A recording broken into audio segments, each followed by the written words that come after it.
Puncak kehidupan. Bab 341.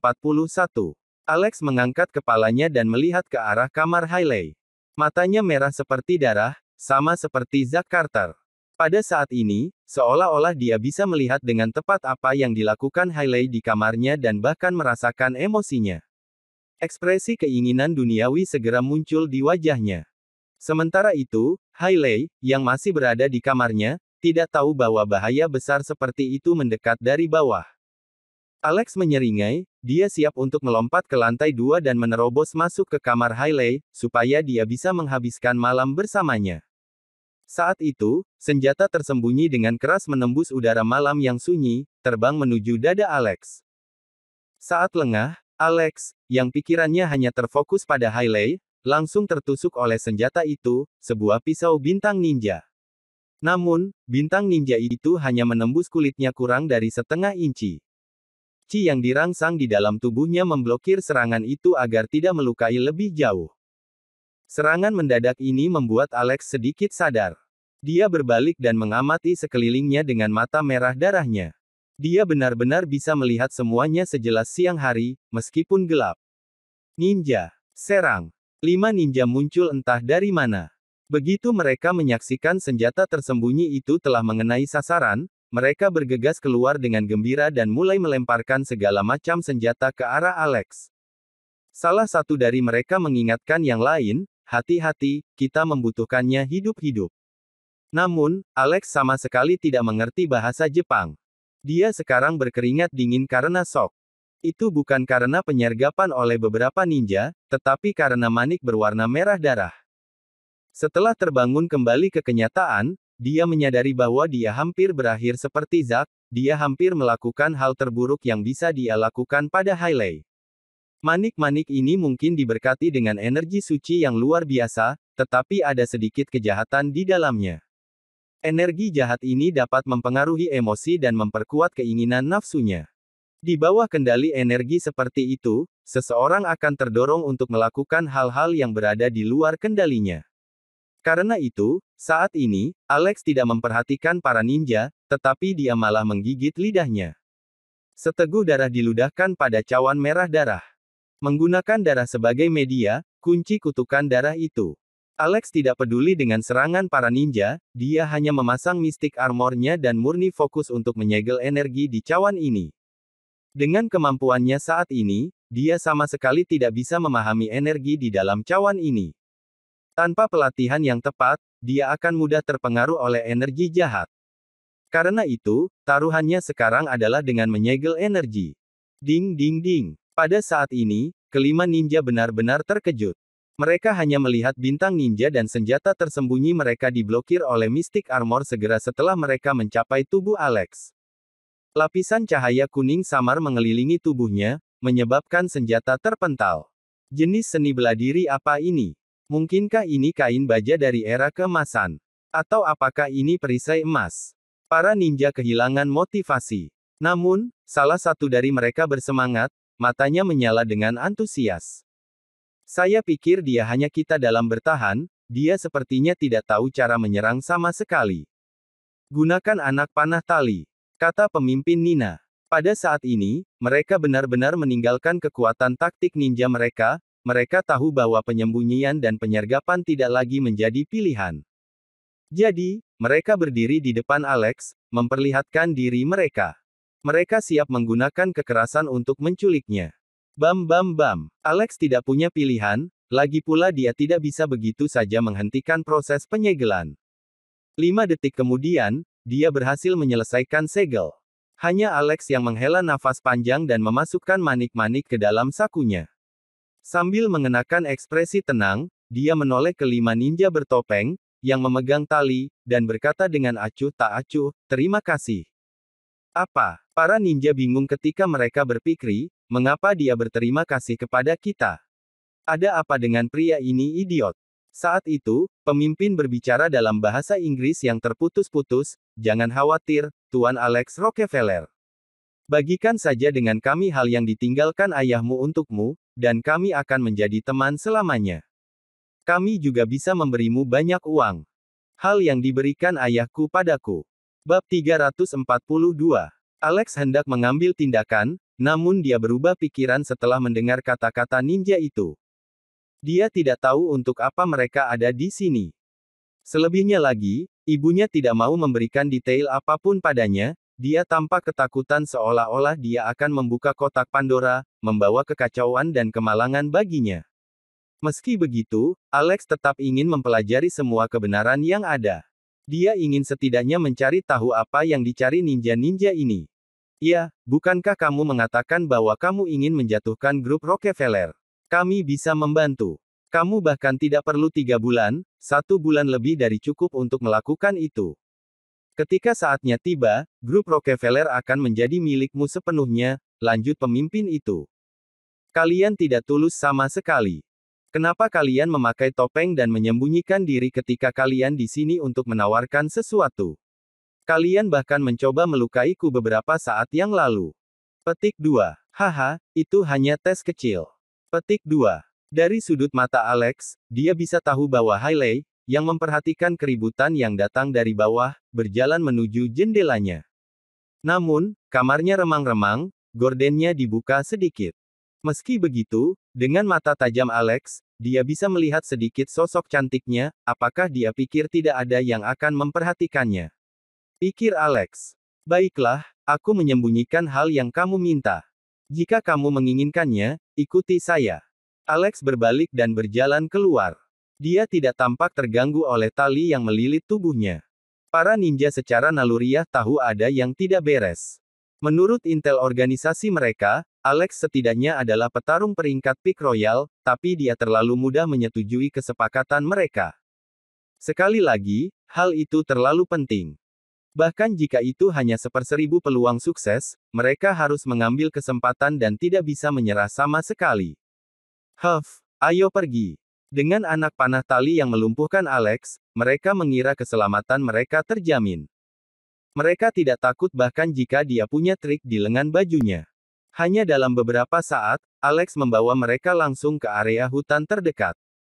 Tuan Rockefeller, kita sudah berjalan jauh. Pemimpin berkata, mengapa kamu tidak memberi tahu kami di mana lokasinya terlebih dahulu? Atau yang lain, kamu harus menanggung akibatnya. Pertama-tama aku akan mengiris paha belakangmu. Jika kamu tidak ingin berakhir lumpuh, kamu lebih baik bekerja sama. Setelah melirik sekelilingnya, dia mengangguk, aku juga memikirkan hal yang sama. Jadi, tolong beritahu, siapa yang menugaskan kalian untuk misi ini? Kalian berasal dari organisasi apa? Apa yang sebenarnya kalian cari? Kamilah yang mengajukan pertanyaan di sini. Jawab aku dulu. Sialan. Kita harus menunjukkan padanya bagaimana rasanya menentang kita. Kelima ninja itu segera mengencangkan tali di tangan mereka, seolah-olah mereka mencoba merobek tubuhnya menjadi 5 bagian. Namun, hanya dengan satu hentakan kuat dari Alex, kelima tali itu langsung robek berkeping-keping setelah menerima kejutaci. Apa? Para ninja terkejut. Hal itu dikarenakan tali-tali itu terbuat dari olahan tali urat. Mereka setebal ibu jari dan bahkan tidak akan patah karena menarik benda seberat mobil. Namun, kelima tali itu robek berkeping-keping karena shock. Apakah dia masih manusia? Wosh! Hanya mengandalkan kecepatan fisiknya, Alex dengan ganas menerjang ke depan dengan kecepatan iblis. Alex langsung muncul di depan pemimpin dan mencengkeram lehernya, mengangkatnya dari tanah. Bekerja sama denganku jika kamu tidak ingin mati. Nada bicara Alex sedingin es. Kamu benar-benar bekerja untuk siapa? Pemimpin itu mencoba memberontak dengan sekuat tenaga, namun dia masih gagal untuk melarikan diri. Dia bahkan mencoba menusuk Alex dengan pisau. Untuk kematiannya, serangannya diblokir oleh Mystic Armor. Bahkan jika Alex berdiri di sana dan membiarkannya menusuk dengan sekuat tenaga, pemimpin itu tidak akan bisa menyakiti Alex sama sekali. Pemimpin itu tersenyum pahit. Tak diduga, hal yang diperoleh ayahmu sangat tidak duniawi. Sepertinya bos kita salah mengira. Tapi, jika kamu mendapatkan informasi itu dariku, itu mustahil. Saat itu, aliran darah hitam mengalir keluar dari sudut mulut pemimpin. Dia meringis kesakitan dan langsung mengambil nafas terakhirnya. Alex terperanjat. Dia segera membuang mayat itu. Dia ingin menangkap ninja lain tetapi dia tidak mengharapkan mereka untuk berebut dan bunuh diri, seolah-olah mereka memandang hidup mereka tidak penting sama dengan peti semut. Alex berpikir, sosok kuat yang menakutkan seperti apa yang ada di balik semua ini. Setelah terdiam di tempat cukup lama, Alex memutar nomor Ana. Hei, datang dan bersihkan beberapa mayat. Bab 343. Ninja lagi. Astaga, mereka semua juga ingin bunuh diri. Ana dengan cepat tiba di tempat kejadian. Hanya butuh waktu kurang dari setengah jam baginya untuk muncul di depan Alex. Setelah melihat mayat 5 ninja, dia tahu bahwa mereka telah bunuh diri. Dendam apa yang dimiliki ninja Jepang terhadapmu? Ana bingung karena itu adalah fenomena abnormal bagi 5 ninja untuk bunuh diri secara bersamaan. Ini hanya bisa dijelaskan jika itu melibatkan beberapa rahasia yang sangat tersembunyi atau semacam tokoh kuat. Alex menghela nafas. Aku juga ingin tahu itu. Petik 2. Seorang wanita kasar seperti Ana jelas suka menggunakan otot daripada otak. Dia bahkan tidak terlalu memikirkannya karena dia tahu bahwa dia juga tidak bisa memahami kejadian itu, jadi dia hanya memerintahkan anak buahnya untuk membersihkan mayat-mayat itu. Dia kemudian menoleh ke Alex dan berkata, ngomong-ngomong, aku ingin kamu membantuku dengan sesuatu. Petik 2. Alex membeku. Apakah itu terkait dengan misi dari Divine Constabulary? Ana menjawab, tidak, tapi ini cukup penting. Masalah pribadi. Aku bisa menolak untuk membantu jika itu pribadi, kan? Tolong beritahu. Sambil mengepalkan tinjunya untuk menekan keinginannya untuk meninju Alex, Ana berkata, kamu pernah mendengar tentang Zendaya, kan? Hah? Alex tercengang. Aku tidak hanya mendengar tentang dia, tapi aku juga menyentuh kaki dan pergelangan kakinya beberapa waktu yang lalu. Aku bahkan melihat gerakan yoganya yang indah. Dia mengangguk dengan lembut. Ada apa dengan dia? Dia adalah temanku. Oh. Dia akan mengadakan konser di California State Stadium lusa. Tapi aku merasa bahwa seseorang sedang mencoba untuk membunuhnya selama konser. Alex bertanya, dari yang aku tahu, Zendaya telah mengerjakan beberapa pejuang sebagai pengawal, bukan? Salah satunya adalah petarung peringkat Advanced Royal juga. Bahkan jika seseorang mencoba menyakitinya, bukankah pengawalnya akan lebih dari cukup untuk menangani para pembunuh? Ana menjawab, info dari intelku, lawan mungkin telah menyewa pembunuh bayaran asing. Autumn mungkin berada di peringkat Advance Royal, tapi dia tidak akan mampu menangani pembunuh bayaran ini. Aku juga takut pada pembunuh bayaran asing. Apa yang kamu takutkan? Ana telah mengutuk keras. Kamu bahkan memaksa 5 ninja untuk bunuh diri secara bersamaan, mengapa kamu takut pada beberapa pembunuh bayaran asing? Kamu tahu apa, sebagai gantinya, aku akan membantumu menyelidiki identitas ninja-ninja ini. Baiklah, sebuah kesepakatan. Setelah tinggal sebentar di tempat kejadian, Ana bergegas pergi dengan mayat-mayat itu. Setelah kembali ke Maple Villa, Alex menyembunyikan cawan merah darah di tempat rahasia. Dia tahu dia tidak memiliki kekuatan untuk menangani energi manik seperti sekarang. Dia hanya bisa menunggu sampai dia memiliki kekuatan untuk menyeimbangkan energi negatif dan mencegahnya memperkuat keinginannya. Ketika saatnya tiba, itu akan menjadi kesempatan untuk meneliti manik-manik. Dia punya perasaan bahwa rahasia yang mengejutkan pasti tersembunyi di dalam manik-manik itu. Setelah melakukannya, sekali lagi dia melepaskan belenggu merah yang diikatkan di ikat pinggangnya, melepaskan iblis kecil yang tersegel di dalamnya. Ah, anak ini juga cukup menyedihkan. Dia telah terikat di bumi selama bertahun-tahun dan berubah menjadi jahat tiba-tiba. Karena dia tidak bisa kembali ke bentuk aslinya, aku harus mengisirnya. Debu menjadi debu, abu menjadi abu, menyeberangi jembatan dan minum air lete untuk melupakan kehidupan duniawimu. Waktu tidak terbatas, lupakan masa lalu dan pergi ke selatan di jalan menuju akhirat. Tuan. Tiba-tiba anak itu angkat bicara. Dulu, ada paman lain yang merasuki nenek juga, dia lalu pergi bersama bibi. Dia mengatakan bahwa dia ingin tidur dengan bibi itu. Dia pasti jahat. Setelah mendengarkan ini, semuanya mulai masuk akal. Memikirkan kembali, bibi yang dia sebutkan pasti Hailey. Itu menjelaskan mimpi yang tidak ingin dia bicarakan. Alex mengangguk dan membentuk segel menggunakan tangannya untuk menyelesaikan langkah terakhir pengusiran setan. Bab 344.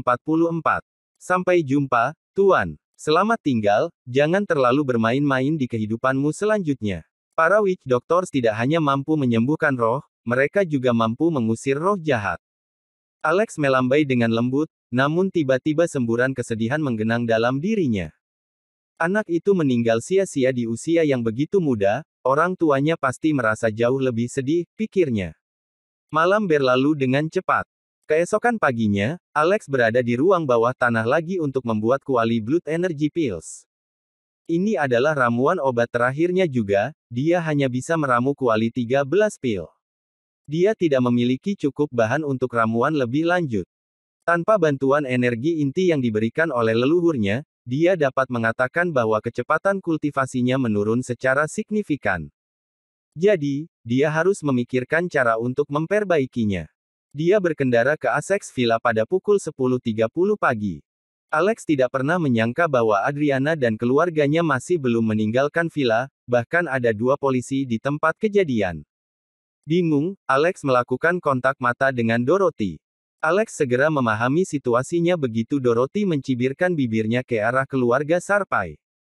Keluarga telah melaporkan ke polisi tentang insiden mantan pacar Sarpai menipu mereka 2 juta dolar. Berdasarkan penyelidikan kami, Josh Washington yang kamu sedang bicarakan ini, menggunakan nama palsu. Nama aslinya adalah Antonio Usoro, seorang penipu profesional.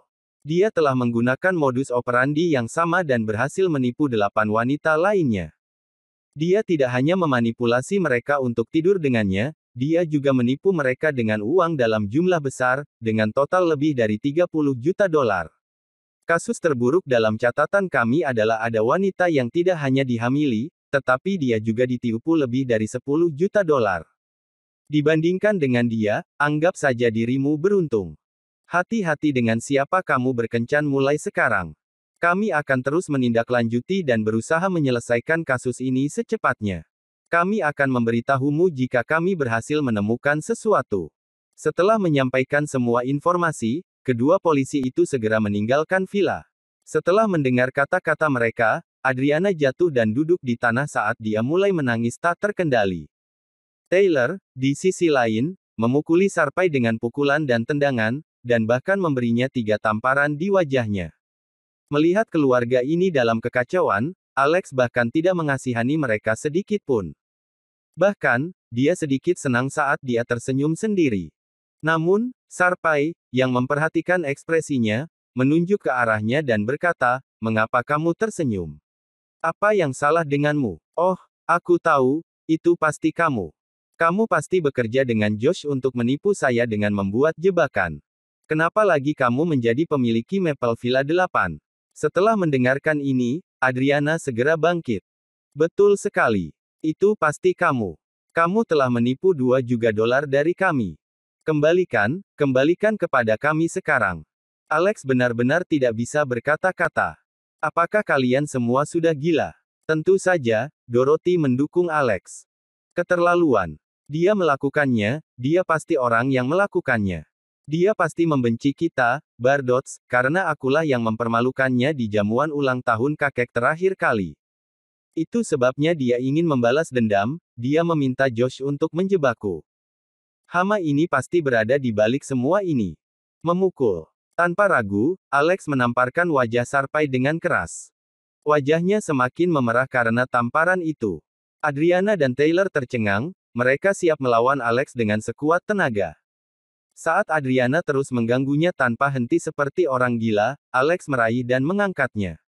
"Aku mungkin menghormatimu sebagai keluarga dan memanggilmu Bibi, tapi jangan berani-beraninya menguji batasanku dari waktu ke waktu. Kalian semua tidak berbeda dengan kentang goreng kecil itu bagiku. Kenapa aku mempekerjakan seorang pria asing dan melakukan tindakan untuk menipumu hanya dengan 2 juta dolar? Ini buang-buang waktuku, kau tahu. Jika aku benar-benar punya banyak waktu, aku lebih suka memberi istriku pedikur." Ia lalu melepaskan Adriana. Namun, wajah Adriana memerah saat dia mencaci, "Hanya 2 juta dolar. Kamu mengatakan seolah-olah kamu memiliki uang sebanyak itu. Kamu pikir kamu siapa? Siapa yang tidak tahu bahwa Maple Villa 8 tidak pernah menjadi milikmu? Seseorang meminjamkannya kepadamu untuk tinggal sementara. Baik kamu dan ibumu hanya tinggal di bawah atap seseorang. Apakah kamu benar-benar melihat dirimu sebagai orang kaya karena ini? Jika kamu benar-benar memiliki kemampuan seperti itu, tunjukkan kepada kami kalau kamu memiliki 2 juta dolar. Jika kamu bisa melakukannya, aku akan menjilat sepatumu. Begitu dia selesai berbicara, seseorang masuk ke villa. Itu adalah Felix Shepard, pewaris muda Pegasus International. Dia dulu adalah pria yang diinginkan Claire sebagai menantu idamannya. Setelah kedatangannya, Claire segera bergegas dengan senyum menyambutnya. Oh, ini Tuan Shepard. Apa yang membawamu kemari? Sini, duduk. Alex, cepat ambilkan teh untuk Tuan Shepard. Felix dilanda ketakutan karena dia tidak berani membiarkan Alex menuangkan teh untuknya. Dia buru-buru menolak itu. Bab 345. Kami baru saja membicarakan tentang 2 juta dolar, namun di sini kamu memberinya 20 juta dolar sekaligus. Apa kamu benar-benar perlu meninggalkan aku dengan luka di wajah aku? Adriana merasa wajahnya bengkak karena tamparan di wajahnya. Namun, dia hanya mengatakan bahwa dia akan menjilat sepatu Alex jika dia benar-benar memiliki 2 juta dolar. Lebih penting lagi, matanya terpaku pada kartu bank, penuh dengan kecemburuan dan kesia-siaan. Lagi pula, itu 20 juta dolar. Berdasarkan kondisi ekonomi mereka, keluarga mereka tidak akan pernah bisa mendapatkan uang sebanyak itu seumur hidup mereka. Itu adalah angka astronomi bagi mereka. Namun, Claire bahkan lebih hancur. Alex telah memberinya cek 20 juta dolar saat itu, namun karena kegembiraan yang luar biasa, dia membuat lipatan pada cek ketika dia meletakkannya di bawah bantalnya sebelum tidur. Pada akhirnya, dia bahkan meneriakinya dan menuduhnya memberinya cek palsu. Selama ini selalu benar. Petik 2. Dorothy, di sisi lain, sudah melihat cek itu. Karenanya, dia tidak begitu terkejut seperti yang lain. Beatrice melebarkan matanya. Dia menatap Felix dan kemudian menoleh ke Alex. Dia merasa ada yang tidak beres. Kamu benar-benar datang secara pribadi untuk memberiku uang. Alex tersenyum lembut pada Felix. Felix buru-buru tersenyum dan berkata, seperti yang seharusnya, Tuan Rockefeller. Ayahku juga sudah memikirkan ini sejak lama. Dia menyuruhku untuk menyambutmu atas namanya saat kita bertemu. Mengapa Felix begitu terburu-buru untuk menyerahkan uang kepadanya? Ini semua karena insiden saat pemakaman Bill Rockefeller, yang cukup mengejutkan para Shepard. Bahkan tetua keluarga besar Yowell di California telah muncul secara langsung hanya untuk membela Alex. Berapa banyak beban yang bisa dibawa oleh kata-katanya? Satu kalimat dari tetua Yowell bisa menghancurkan Pegasus International dan membuatnya lenyap dalam kepulan asap. Jika Alex menolak untuk mengambil uang itu, ayah dan anak Shepard itu akan gelisah selama sisa hidup mereka. Untungnya, Alex memang kekurangan uang sekarang. Belle Blossom tidak hanya membutuhkan dana dalam jumlah besar, tetapi dia juga membutuhkan uang untuk mendapatkan beberapa ramuan obat. Karenanya, dia mengambil kartu bank tanpa ragu-ragu. Setelah menyadari bahwa kata sandi tertulis di bagian belakang kartu, dia hanya memasukkannya ke dalam sakunya dan berkata, "Terima kasih." Saat melihat interaksi mereka, ekspresi Claire langsung menjadi gelap, seolah-olah dia kehilangan orang tuanya. Dia merasa seolah-olah seseorang telah tiba-tiba mencuri 20 juta dolar dari sakunya. Palsu, palsu, ini pasti palsu. Adriana tiba-tiba berteriak, 20 juta dolar. Kamu pasti penipu yang disewa Rockefeller. Bagaimana sampah ini bisa memiliki 20 juta dolar di sakunya? Ekspresi Felix langsung berubah dingin. Kau menyebutku penipu. Kamu siapa? Sambil menunjuk hidung Felix, Adriana meninggikan suaranya dan hendak menegur, "Ya, aku menyebutmu penipu, anggap itu sebagai pujian. Kamu bukan apa-apa selain memukul." Tanpa diduga, suara Adriana hanya terdiam ketika Taylor, yang tidak mengucapkan sepatah kata pun sejak kedatangan Felix, mengayunkan telapak tangannya dan menamparkan wajahnya. "Ah, Taylor Bellamy. Apakah kamu sudah gila?" Adriana berteriak karena marah karena dia tidak menyangka akan ditampar. Mengapa Taylor menamparkan istrinya? Itu karena dia ketakutan. Taylor sudah memulai butik bersama beberapa waktu lalu. Perusahaan tempat butiknya bergabung adalah Pegasus International. Dia memiliki kesopanan untuk bertemu Felix selama konferensi pelatihan saat itu, begitulah dia tahu bahwa Felix adalah putra CEO. Jika mereka menyinggung perasaannya sekarang, sendinya pasti akan ditutup dan seluruh keluarganya tidak akan memiliki sumber pendapatan sejak saat itu. Minta maaf. Minta maaf kepada Tuan Shepard sekarang. Tidakkah kamu tahu betapa mulianya identitas Tuan Shepard? Bagaimana dia bisa menjadi penipu yang dilakukan Rockefeller, Alex Rockefeller? Jika Tuan Shepard mengatakan itu 20 juta dolar, maka itu pasti nyata. Adriana bertanya, Tuan Shepard. Tuan Shepard mana yang kamu bicarakan? Taylor segera menjawab, pewaris Pegasus International, Tuan Shepard. Meski Adriana tidak terlalu peduli dengan butik Taylor, dia tahu Pegasus International milik bos suaminya. Mendengar itu, dia langsung panik. Setelah berlutut di depan Felix, dia buru-buru meminta maaf. Maafkan aku. Aku minta maaf. Aku bodoh karena gagal menyadari bahwa kamu adalah Tuan Shepard. Aku seharusnya tidak mengatakan kata-kata kotor seperti itu. Aku pantas dihina, aku pantas dipukuli. Bersambung.